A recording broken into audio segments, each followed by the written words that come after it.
My name is Tomasz Wawrzyniak, and I work at the Institute of Geophysics at the Department of Polar and Marine Research in Warsaw, in Poland. And today I'll be presenting my lesson on topic permafrost and processes that happen in periglacial zone. Short brief of the lesson. I will start with explanation what is permafrost, and then I'll show you where it exists. Then I'll show you some terrain features in permafrost areas. Then I'll show you some changes in periglacial environments. So the influence of warming permafrost on, for example, infrastructure. What is permafrost? So permafrost is a combination of two words. First is permanent, the other one is frozen. Actually, in the natural environment, nothing is permanent. It changes with time. But for this definition, permafrost is ground that has a temperature lower than 0 degrees in centigrade continuously for at least 2 consecutive years. So the ground that remains frozen throughout the year from the previous to the next year. And that's the shortest definition that I found. Where it can be found, this frozen ground. Permafrost is found in cold climates.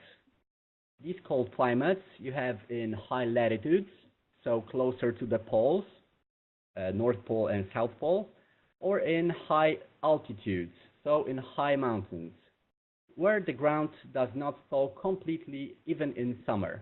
The higher, the colder.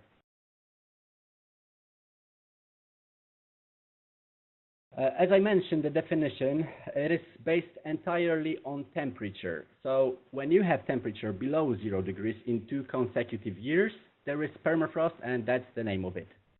And it's independent of the water or ice content in the soil or rock. Freezing of the soil of the ground increases its strength. This is really important for example, constructions. Freezing of water that can be in the soil, the water becomes a bonding agent, which makes the ground impermeable for liquid water. So it means that water cannot seep through the layer of permafrost.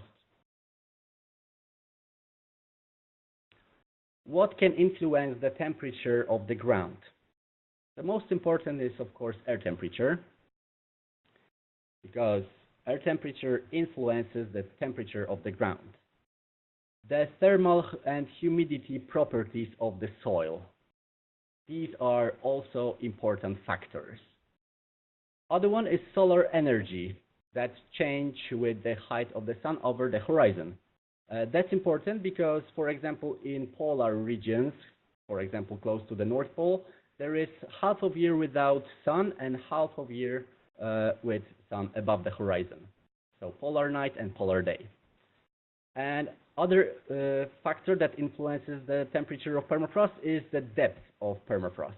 So what is the thickness of the layer of permafrost? So how deep the ground is frozen into the ground, into the earth. The amount of incoming energy is, of course, conditioned by changes in cloud cover. If it's cloudy, there's no solar radiation. Atmospheric precipitation also have influence of the temperature. And of course, exposure. When you have north-facing slopes in the northern hemisphere, they will get more solar radiation. Less solar radiation. When you have south-facing slopes, so southern exposure, there will be more solar radiation, so the ground will be more influenced by the sun. The thickness and duration of snow cover, and of course vegetation, can also isolate the soil from violent changes in air temperature. So when you have thick snow cover, for example 90 centimeters, it can isolate the influence of the temperatures above, of the temperatures of the earth, and they will work as coat that hides the ground from the influence of air temperature. And the same with vegetation.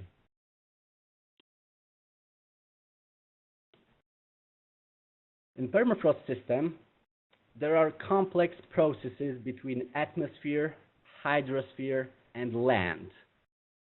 So there are these cycles of freeze during winter. It starts in autumn, then during winter and spring, land freezes.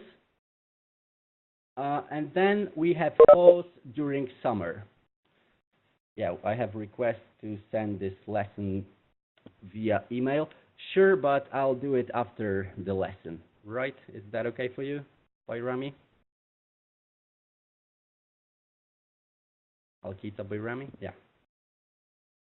Hope it is. So we have this system of snow-covered land during winter, during the cold period. The snow cover, for example, close to our station in the Arctic, close to Hornsund Station. The snow cover lasts for 10 months. So you have 10 months with snow cover and only 2 without snow cover. That means that during those 2 months, the solar radiation influences the temperature, and of course, air temperature influences the temperatures of the ground, if it's not isolated by snow. And there are, of course, processes as coastal erosion, of fluvial activity, precipitation that influences the ground and landforms, but I'll show you in further slides how it works. The term periglacial was introduced by Walezy Łoziński, Polish geologist, in 1909. It was used in context of the mechanical disintegration of sandstones by the previous action of intense frost. These frost actions characterize the summits of mountains, for example, in southern Carpathians. That's where Łoziński was working. And it referred to the climatic and geomorphic conditions in Pleistocene, so close to ice sheets and glaciers that were there in Carpathians from 2.5 million years to about 12,000 years ago. I will show you on the map how it looked. In periglacial environments, so those in close surroundings to glaciers and ice sheets, these environments experience mean annual air temperatures less than +3, usually. So, as I mentioned, most present-day permafrost, frozen ground, formed during or since the last ice age. Here on this map, you can see the extent of Scandinavian ice sheet some 20,000 years ago. So it covered most part of Poland, whole Baltic Sea, and it reached up to Ireland. And yeah, north from Siberia. In the surroundings of this huge ice sheet, there were periglacial processes happening. So freezing and thawing. 15,000 years ago, Earth looked like that. It was covered by huge ice sheets, especially northern hemisphere, and there were huge mountain glaciers in high mountains around the world. But since then, glaciers and ice sheets retreated because now it's warmer. We have warmer period. And there is lots of deposited material that can be found around the world. And this material deposited by glaciers and huge ice sheets are moraines. That's my colleague for the scale of moraine. And where the ground was freezing for a long time, the freezing was getting deeper and deeper. So the thickness of permafrost can reach up to 1,500 meters. Recently, the occurrence of permafrost, it covers 1/5 of the Earth's land area, especially in northern hemisphere. It's around 25% of the land area in northern hemisphere. And there are different types of permafrost. It can be continuous, it can be discontinuous. Continuous when you have continuous layer with no gaps in permafrost. It can be also discontinuous. So In some places it's warmer, in some places it's colder, so there you can see discontinuous frozen ground. And also sporadic permafrost. Sporadic permafrost is alpine permafrost in high mountains. Here you can see Europe and part of Northern Hemisphere. You can see those bluish colors. There you can measure the temperature inside the ground and it will be below 0 degrees. And with the latitude, I mentioned you that it depends on latitude. So not only the height above the sea level, not the altitude, the higher the colder, but also latitude. Closer to the poles is, for example, Svalbard archipelago, 78 degrees north. Here, in the surroundings of glaciers, there is permafrost. Underneath the glacier, there is usually temperature above 0 degrees because of geothermal gradient. So the deeper into the ground, the hotter it gets. And it has influence on the temperatures and of course shear stress, so it means that glacier, when it's moving, it also increases the temperature of the ground. So it's not below 0. But in the surroundings of the glaciers, usually the ground is frozen for at least 2 years and more. Scandinavian mountains, 65 degrees north, there is also permafrost. In the Alps, also sporadic permafrost in higher mountains. That's 46 degrees north. The Pyrenees, so in the border between Spain and France, 42 degrees north, and there is also permafrost high in the mountains.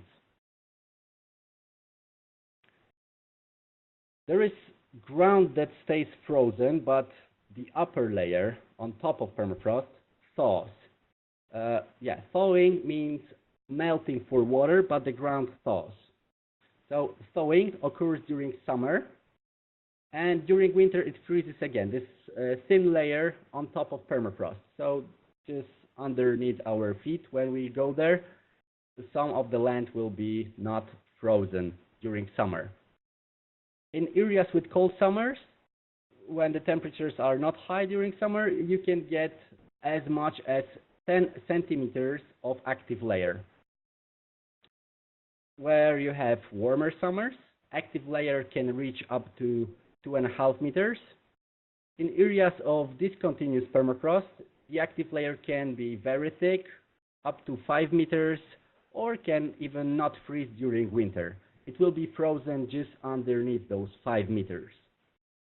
When the temperatures from above, so the air temperature, will influence the ground temperature, it can even not freeze during winter, so the active layer will be thick, but down there will be influenced ground temperatures that will stay below 0. As I mentioned, this active layer can reach from some 10-30 centimeters up to 2 to 5 meters, and thickness of permafrost, when you have long influence of cold temperatures, it can reach up to 1,500 meters.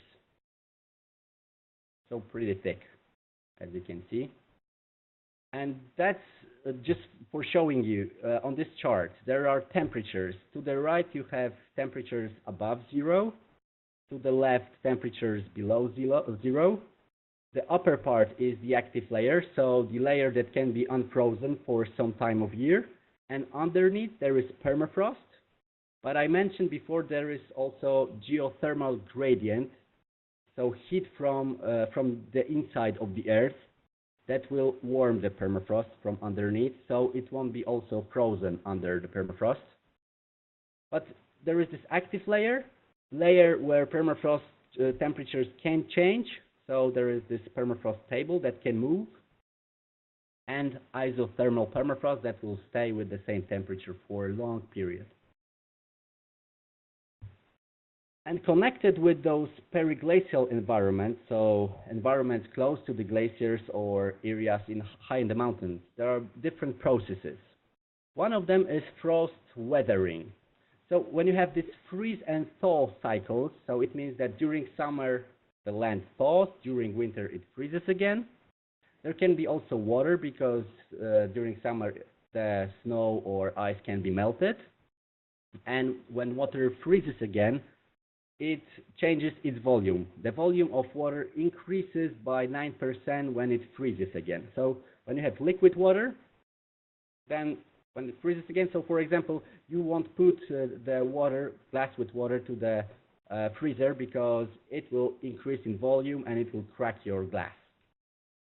And under specific circumstances, this expansion is able to displace or fracture rocks.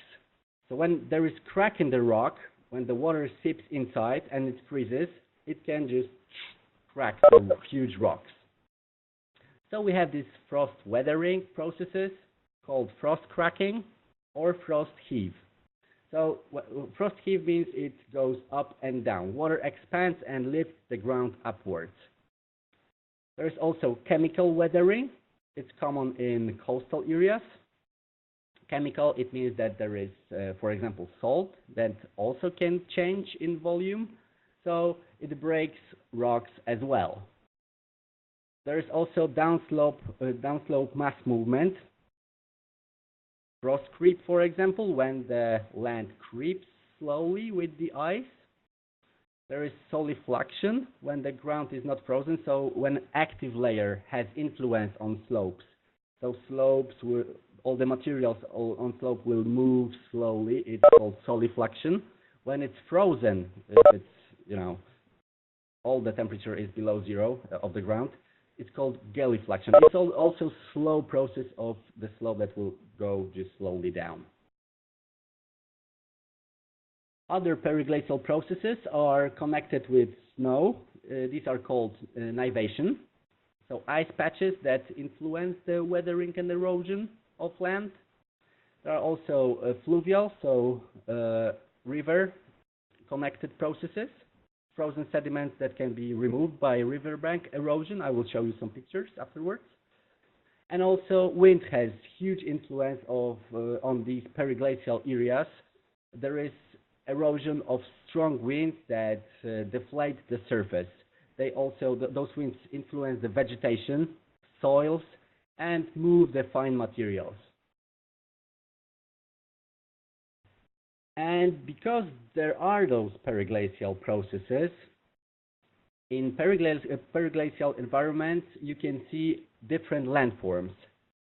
This is the list of these landforms, for example, block fields, rock glaciers, solifluction lobes, flattened summits, thermokarst, ice wedge polygons, scree slopes, gelifluction lobes, nivation hollows, pingos, sanders, and pulsas. I won't give you exact definition of these. I think it will be better for you to see them on the pictures that I took. So for example, here we have sander. It's in the front of the glacier retreated and it left moraines in front and underneath it. And in front of these frontal moraines, there is the smallest material that was taken away by river. And here is the flat sander, which is flat slope that goes usually to the sea. Repeated freezing and thawing of active layer, as I mentioned, this layer above permafrost, can produce interesting patterns on the ground. These are called ice wedge polygons.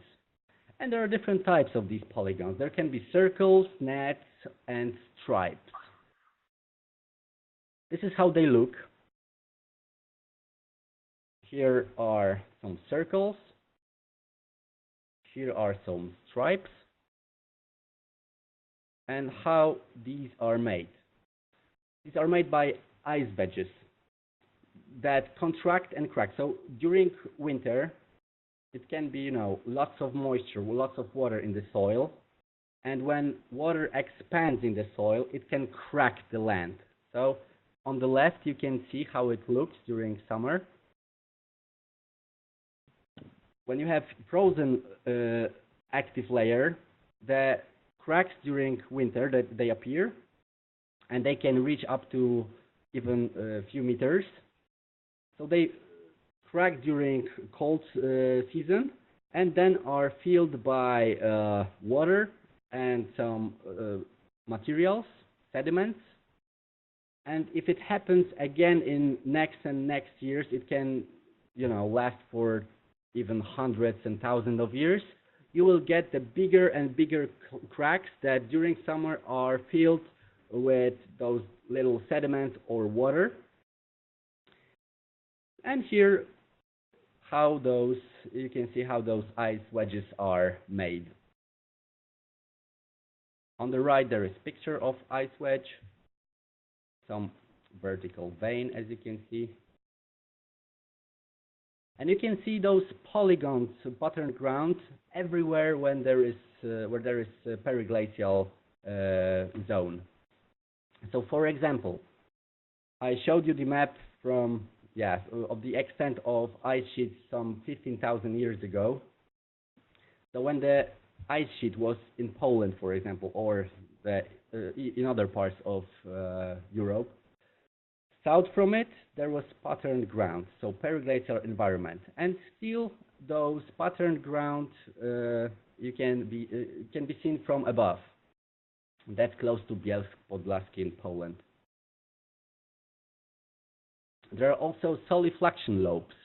So I mentioned that when you have this active layer on the slope, it can move slowly and makes lobes, such as this on this slope. Riverbank erosion, you can see here how river influences the frozen ground. There are also cracks. That's what's happening when the ground is frozen and it's influenced by river. And slope stability. When you have slope, so slope of mountain, there are processes that are happening. Over the past century, we've seen increasing number of alpine rock slope failures. So those events in mountain ranges around the world have been recorded, and we can see that something is happening with temperatures in the ground. So when the ground is not frozen, it starts to move down slope. Here is talus slope, an example of materials that fell from the slope because of weathering. Here you can see some slide of land. Underneath there is some ice in the ground, so frozen ground underneath with some ice, and on it there was this failure of ground. And here is something called active layer detachment. When this thin layer of soil detaches from frozen ground, you can see it looks like carpet that went down slope. And we also measure that just to check what's going on there, why it happened. And these areas where those failures are happening are really active because there are many processes in periglacial environment, as I mentioned before. And that's how it can look on the slopes. Just moving down the slope because of freezing and thawing again. It also happens with tundra. You can see pausa when there is some small layer of water that freezes and pushes up some moss. There are also pingos, conical or elongated hills. They can have dome shape, and they consist of a layer of soil that cover the ice core. How these are made? They contain massive layers of ice formed under hydrostatic pressure. And there are different types of pingos. These forms can be even some 70 meters high, those domes. So pretty high landforms. They can appear in different environments. For example, there are pingos of closed system when there is a lake and underneath there is unfrozen saturated sand. it freezes underneath, and then you get the layer of freezing water underneath, and yeah, this land can move up the land. Closed system pingos are made like that, and open system pingos, when you have the slope and the water goes underneath the permafrost, there is this permeable layer of, it's called thallic usually. So when there is this layer where water can seep through, underneath the slope, it goes up again, and there is injection of ice, and this ice lens is growing and growing and growing, and it can have this dome shape, such as here. Yeah, when the temperatures are higher, this lens can, collapse, for example, and you will have the pond where before there was pingo. And I mentioned climate warming. Climate warms, that's the fact, and it has severe consequences for the permafrost on different scales, in regional and global scales. What we can see, what's happening with permafrost. So there is increase of the temperature of permafrost. So the temperatures are higher. We can see increase of magnitude and rate of development of active layers. So this layer during summer, that thaws during summer, it's above permafrost. So we have increase of permafrost temperatures and increase of thickness of active layer during summer. So it could be 10 centimeters. Now it gets up to 1 or 2 or more meters. And permafrost is indicator of climate change, because when the climate warms, we can see its degradation, and it influences biogeochemical reactions and basic geotechnical properties of the ground. Lots of carbon is trapped in permafrost because there is organic layer in permafrost.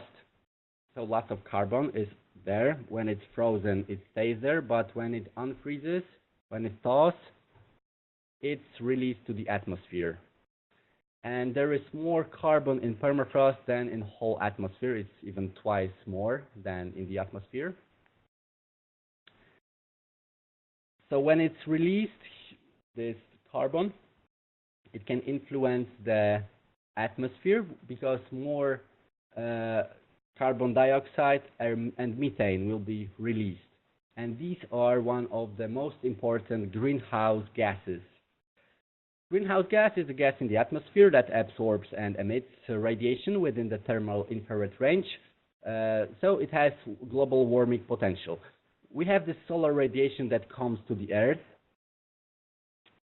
Then you can see the reflection from the Earth to the atmosphere. And when there are those gases, the more carbon dioxide, the more water vapor, the more methane, the more heat will come back, will be reflected back again from the atmosphere down to the Earth.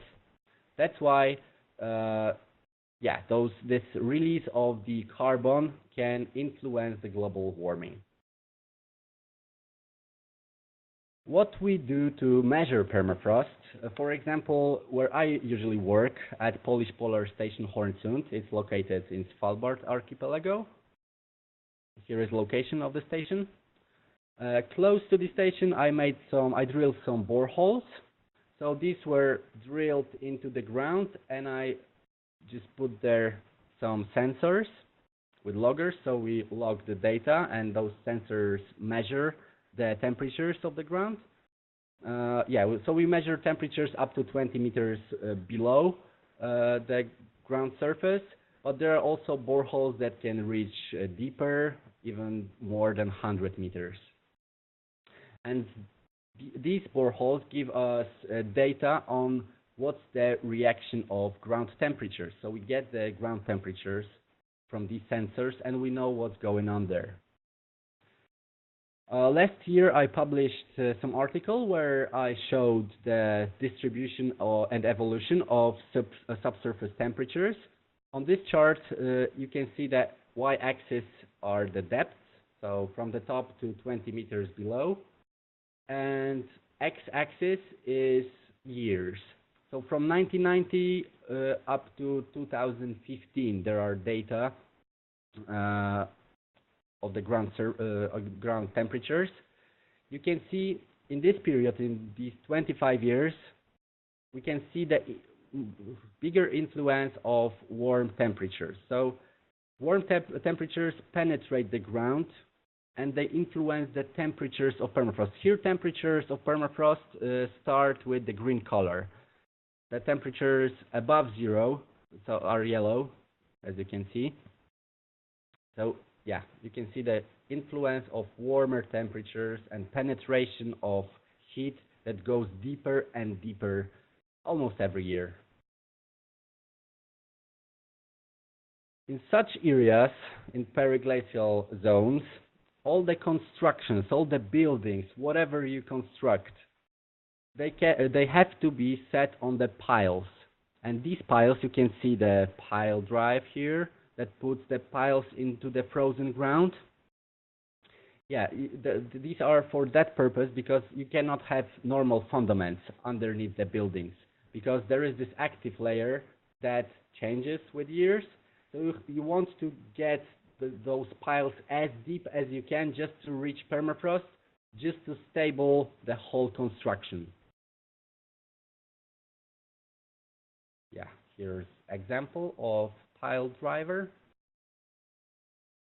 And here are the buildings. You can see those piles underneath big buildings.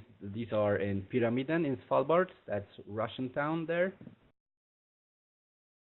As you can see, they don't have basements because these buildings are set on the piles.